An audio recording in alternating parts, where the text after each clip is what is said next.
10. Welcome back. You know, over the last few centuries, thousands of people from Tucson and south of the border have made an annual pilgrimage from Nogales to Magdalena, Sonora.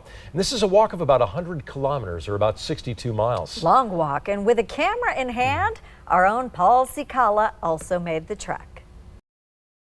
Around this time every year, tens of thousands of people from southern Arizona and from south of the border make the journey here to Magdalena, Sonora. Tucson native B. Smith begins his pilgrimage to Magdalena as he does every year at sunrise with a prayer in front of the San Xavier Mission, a few blocks from his home on the Tohono O'odham Indian Reservation. Father Kino. Tribal members like Smith make the journey every year from the mission founded by Father Kino, San Xavier in Tucson, all the way to the Church of Mary Magdalene in northern Sonora, the place where Father Kino died and was buried. It's fulfilling. Fulfilling for Smith, who, like many others from southern Arizona, gets a ride to the border and from there, walks. Walks. And walks. Almost 100 kilometers in all. I'm pretty much overwhelmed and renewed in faith that so many people share in that same journey in the same spirit. A spiritual journey, Smith says, is also a vow to St. Francis Xavier.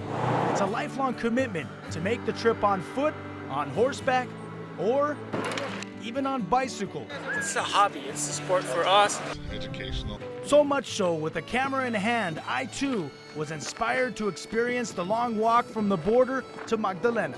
Growing up on Tucson's south side, near the Tohono O'odham Indian Reservation, I had a lot of childhood friends always talk about the pilgrimages their families made over the generations from San Xavier all the way to Magdalena. I feel very honored that I too am making that long journey. And one thing that's very interesting to me is seeing all of the diversity along the way. People of all walks of life, like Nelson Benedict. He's been taking part in this passage since moving to Arizona 10 years ago. I do it all the time. Nelson says he's always amazed at the scores of people that camp out alongside the road to help the walkers by handing out food, drinks, and first aid kits. To bring you water, nice person, you know. It's actually opened my eyes knowing your neighbor pretty much, knowing a different side of the border, although we're pretty much still connected. And that connection is evident more than ever with all-out fiestas in Magdalena, welcoming walkers as they make it to the church. Most pay tribute to St. Francis Xavier, while tourists like Peggy Alford take in the town's festivities. And you see people coming together and sharing a common belief in something bigger than themselves. It is so full of life.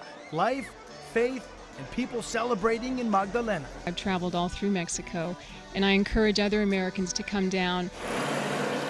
In car, or of course, like Smith and countless others, on foot. I'm finally completing it. Even more people from Tucson are expected to make it here in Magdalena on Saturday, October 4th. That's the biggest weekend of all these festivities. Reporting from Magdalena, Sonora, Mexico, Paul Cicala, News 4, Tucson. Wow, it's so great that he got to do that, hearing about it in his childhood, and he did it himself. And he was so excited. He was posting on Facebook all weekend about his progress and very excited about the trip and about putting that story together. A wonderful job. Nicely done. Fantastic. All right, the forecast is fantastic. Yeah, as well. John Patrick fills in the numbers. He's next.